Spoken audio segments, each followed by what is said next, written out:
सभी को जय श्री राधे, जय श्री कृष्णा। मैं PS यादव सर आप लोगों के लिए नई क्लास, नया टॉपिक लेकर आया हूँ बेटा, जिससे सभी मेरे छोटे भाई बहन एग्रीकल्चर समूह के जो भी छोटे भाई बहन इस वीडियो को देख रहे हैं उनके लिए मेरा सादर प्रणाम। बेटा इस वीडियो में हम लोग आज पढ़ने जा रहे हैं नया टॉपिक, उसे बेटा अच्छे तरीके से पढ़िए और राइट कीजिए। बेटा स्टार्ट करते हैं आज की क्लास।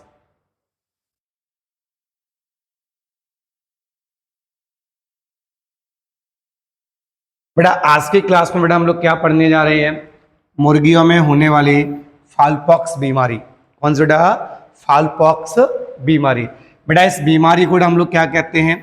कुक्कुट शीतला रोग भी कहते हैं बेटा। इसी बीमारी का दूसरा नाम है बेटा अदर्स नेम है कुक्कुट शीतला रोग। बेटा यह रोग किसके द्वारा फैलता है, इस रोग का कारण क्या है? तो बेटा यहाँ पर टॉपिक लिखा हुआ है रोग का कारण, कॉजुअल। बेटा यह एक विषाणु जनित रोग है। कौन सा रोग है बेटा? विषाणु जनित रोग है बेटा, जो मुर्गियों में फिल्टर पासिंग वायरस या विषाणु के द्वारा फैलता है। तो देखो बेटा यह कौन सा रोग है बेटा? विषाणु जनित रोग है बेटा, जो मुर्गियों में फिल्टर पासिंग वायरस के द्वारा फैलता है। बेटा इस वायरस को एबीपॉक्स वायरस भी कहा जाता है। क्या बेटा? इस वायरस को बेटा कौन सा वायरस कहा जाता है बेटा? एबीपॉक्स वायरस भी कहा जाता है बेटा। यह रोग बेटा कौन सा रोग है बेटा? छुआछूत वाला रोग है बेटा। इसका मीन्स होता है जब कोई सिक पोल्ट्री हेल्थी पोल्ट्री के संपर्क में पहुंचती है, या कोई हेल्थी पोल्ट्री सिक पोल्ट्री के संपर्क में पहुंचती है, स्वस्थ मुर्गा मुर्गी बीमार पशु के संपर्क में पहुंचते हैं, या बीमार मुर्गा मुर्गी स्वस्थ पशु के संपर्क में पहुंचते बेटा, तो इस रोग का प्रकोप उनकी बॉडी में संक्रमण हो जाता है बेटा। आगे देखिए बेटा इस रोग का प्रकोप कब होता है बेटा मुर्गियों में? तो बेटा ये सबसे ज्यादा बेटा अक्टूबर से मार्च तक फैलता है। कब फैलता है बेटा? अक्टूबर से मार्च तक बेटा इसका प्रकोप देखने को मिलता है बेटा। इसीलिए बेटा इसे शरद ऋतु रोग भी कहा जाता है। कौन सा रोग बेटा? शरद ऋतु रोग भी कहा जाता है।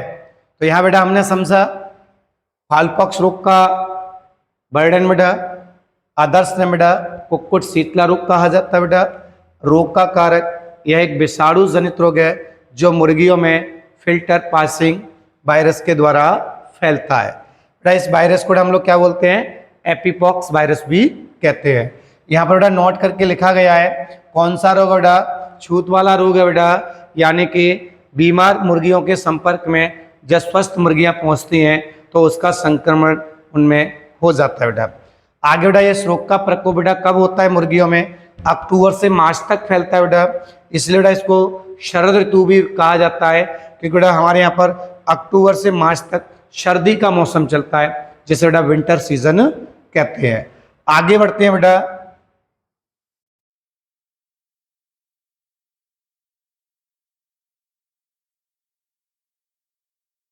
तो देखिए बेटा आगे अब रोग के लक्षण की बात करते हैं बेटा। इस रोग के क्या क्या लक्षण है जो मुर्गियों में देखने को मिलेंगे? तो देखो बेटा सबसे पहले बेटा क्या होता है, मुर्गियों के शरीर पर बेटा मवाद और बेटा क्या पड़ जाते हैं? छाले पड़ जाते हैं। बेटा जो मुर्गियों की जो बॉडी होती है उस पर बेटा छाले अल्सर पड़ते हैं, छाले पड़ जाते हैं, जिसमें बेटा क्या भरी जाती है? मवाद भरी होती है बेटा। दूसरा बेटा मुंह और नाक में, किसमें बेटा? मुंह और नाक में बेटा क्या जम जाता है? तरल पदार्थ जम जाता है बेटा, जिसके कारण बेटा मुर्गा मुर्गियों को सांस लेने में कठिनाई होती है। क्या बेटा? मुर्गा मुर्गियों को सांस लेने में कठिनाई होती है।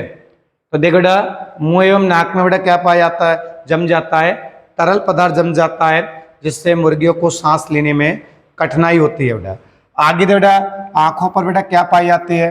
सूजन पाई जाती है बेटा। मुर्गियां सुस्त पड़ी रहती हैं। बीमार मुर्गी में बेटा क्या होता है?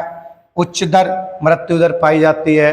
तो देखिए बेटा कभी कभी क्वेश्चन आ सकता है मुर्गियों में फाउलपॉक्स रोग के 4 लक्षण लिखिए बेटा। तो क्या लिखते हैं? मुर्गियों के शरीर पर मवाद भरे छाले पाए जाते हैं बेटा। मुंह एवं नाक में तरल पदार्थ जम जाने से मुर्गियों को सांस लेने में कठिनाई होती है बेटा।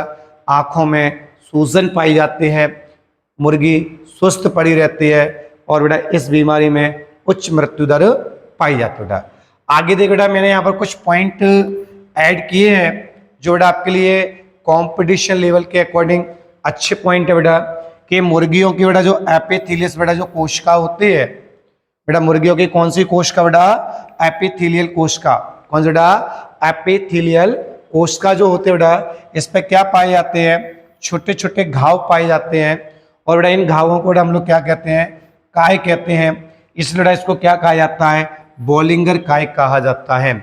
मीन्स बेटा जो मुर्गियों की जो एपिथेलियल कोशिका होती है बेटा उसमें छोटे छोटे घाव बन जाते हैं और बेटा इन घाव को हम लोग क्या कहते हैं, बोलिंगर काय कहते हैं।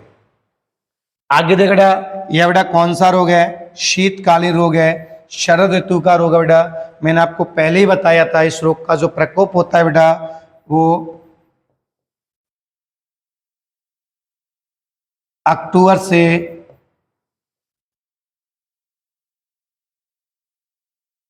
मार्च तक होता है बेटा, इसलिए बेटा इसको कौन सा रोग कहते हैं बेटा, शीतकालीन रोग या शरद ऋतु रोग कह सकते हैं क्योंकि बेटा इसके समय ये फैलने का काम करता है बेटा। आगे देखिए बेटा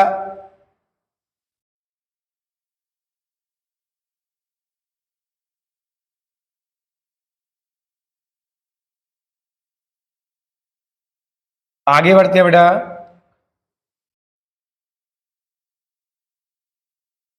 नियंत्रण के उपाय, इस रोग का बेटा नियंत्रण किस प्रकार किया जा सकता है। तो देखो बेटा जो स्वस्थ मुर्गी होती है उसे बीमार मुर्गियों से अलग रखना चाहिए बेटा, जो पोल्ट्री सिक है उसे हेल्थी पोल्ट्री से बेटा क्या कर दिया जाएगा, सेपरेट कर दिया जाएगा, उनको अलग अलग रखना चाहिए बेटा।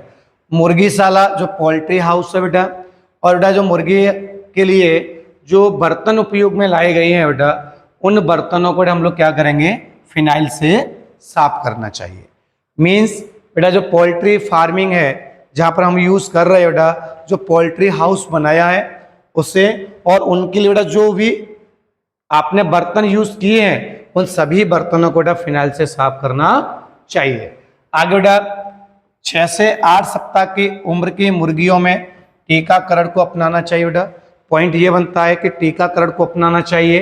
किसी ने पूछा कि टीकाकरण बेटा कितने एज में करेंगे बेटा, तो बेटा मुर्गी की एज यहाँ पर दी गई है 6 से 8 सप्ताह। कितने बेटा, 6 से 8 सप्ताह की एज दी गई है बेटा, उनमें टीकाकरण को अपनाना चाहिए बेटा। जो रोगग्रस्त मुर्गी है बेटा, इस रोग से जो मुर्गी बीमार पड़ जाती है उस मुर्गी को बेटा हम लोग या तो मार देंगे, उसको मारकर जला देना चाहिए बेटा, या जमीन में गाड़ देना चाहिए बेटा। जो बीमार मुर्गी है उसे मारकर जला देना चाहिए या जमीन में गाड़ देना चाहिए। आगे देखिए बेटा नेक्स्ट आता है उपचार एवं चिकित्सा। तो देखो बेटा यहाँ पर दवा का नाम लिखा बेटा टेरामाइसिन ओरियोमाइसिन। बेटा ये कौन सी दवा है, एंटीबायोटिक दवा है बेटा। और भी एंटीबायोटिक दवा आती है बेटा, इनकी बेटा कितनी मात्रा यूज करनी बेटा, 1 से 2 ml। कितना बेटा, 1 से 2 ml मात्रा यूज करनी है बेटा। और मांस में बेटा क्या लगाना है, इसका इंजेक्शन लगाना है। लेकिन बेटा इस दवा को बेटा किस में यूज करते हैं, आसुत जल में मिलाकर यूज करते हैं बेटा। और आसुत जल क्या होता है बेटा, मैं आपको क्लियर कर देता हूँ बेटा। जो अपना साधारण पानी होता है, जो नॉर्मल पानी होता है बेटा, उस पानी को उबाला जाता है, उसकी बेटा जो भाप बनती है उस भाप को के द्वारा जो जल तैयार किया जाएगा बेटा उसे आसुत जल कहते हैं। कौन सा जल बेटा, आसुत जल।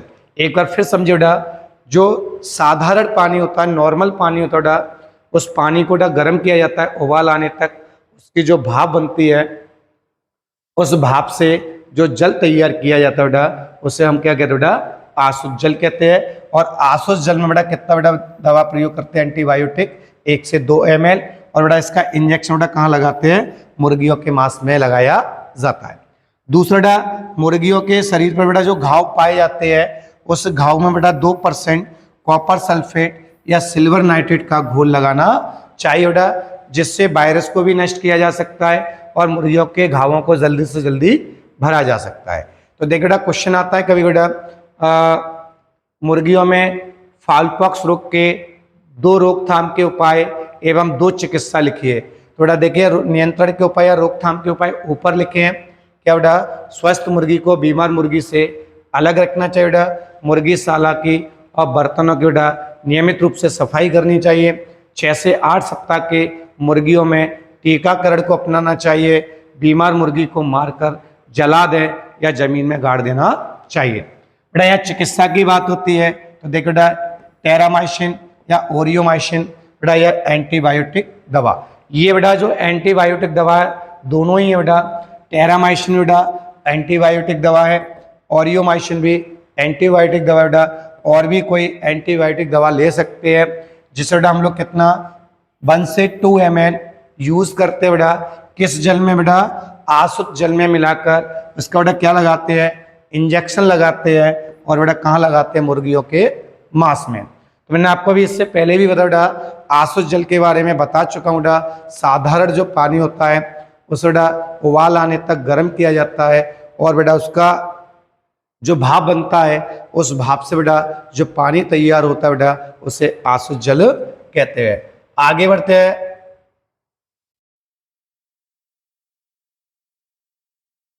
तो देखो बेटा आगे महत्वपूर्ण बिंदु है बेटा,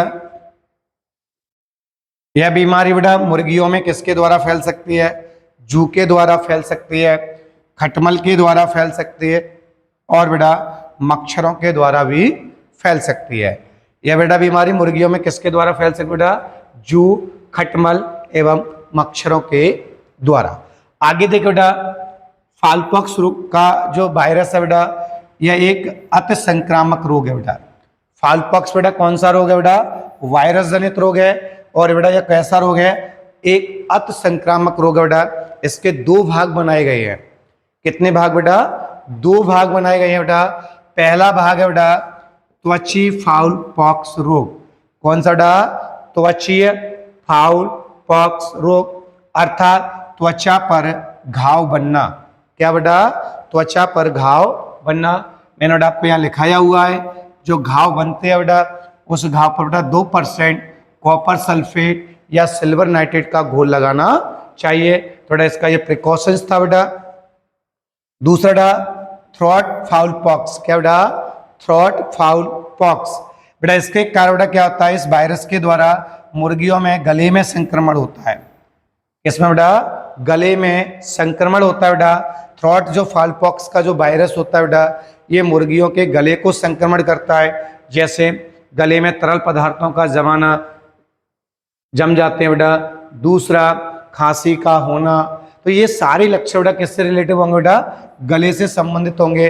उस रोग को बेटा हम लोग थ्रोट फाउल पॉक्स रोग कहते हैं।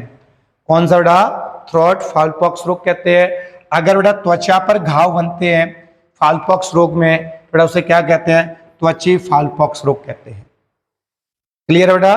तो यहाँ पर बेटा जो रोग है ये जू, खटमल और बेटा मच्छरों के द्वारा भी फैलता है बेटा। फाउल पॉक्स वायरस से फैलने वाला एक अति संक्रामक रोग है, जिसके बेटा मैंने अभी आपको 2 भाग बताए। त्वची फाउल पॉक्स जो त्वचा के ऊपर बेटा क्या बनाता है, यानी कि घाव बनाता है। और बेटा थ्रोट फाउल पॉक्स बेटा ये क्या करता है, गले को संक्रमण करता है बेटा। इस रोग को सबसे पहले बेटा 1880 में पहली बार बेटा कहाँ देखा गया था, अमेरिका में देखा गया था बेटा, यूएसए में देखा गया था। बाद में बेटा भारत में ये जो रोग आया था बेटा तो 20वीं शताब्दी में आया था बेटा। कौन सी शताब्दी में बेटा, 20वीं शताब्दी में। आज का बेटा जो टॉपिक था फाउल पॉक्स रोग का, छोटा सा टॉपिक है पर मजेदार टॉपिक है बेटा। इसे आप अच्छे तरीके से प्रिपेयर कीजिए बेटा और अच्छे तरीके से राइट कीजिए और अपने नेक्स्ट टॉपिक का इंतजार कीजिए। आज की क्लास यही समाप्त होती है बेटा। जय श्री कृष्णा, जय श्री राधे बेटा। मेरा चैनल है एजी एकेडमी PS यादव सर। आप बेटा एग्रीकल्चर के जितने भी मेरे छात्र और छात्राएं हैं, मेरे छोटे भाई बहन हैं, मुझे सपोर्ट कीजिए, जिससे बेटा मैं अपने छात्रों के लिए, अपने छोटे भाई बहनों के लिए अच्छी से अच्छी क्लास लेकर आ सकूं और उन्हें ज़्यादा से ज़्यादा नॉलेज दे सकूं। मैं जल्द ही लाइव क्लास स्टार्ट करने जा रहा हूँ बेटा। तो 3 महीने का सिलेबस होगा, जिसमें मैं अपने मध्य प्रदेश के जितने भी मेरे छात्र और छात्राएं मेरे भाई बहन जो एग्रीकल्चर समूह से बेटा, उनके लिए मैं free of cost live class लूंगा बेटा, जिसमें आपका एमपी भोपाल बोर्ड के अकॉर्डिंग आपको तैयारी कराई जाएगी। जय हिंद, जय राधे कृष्णा, जय जवान, जय किसान।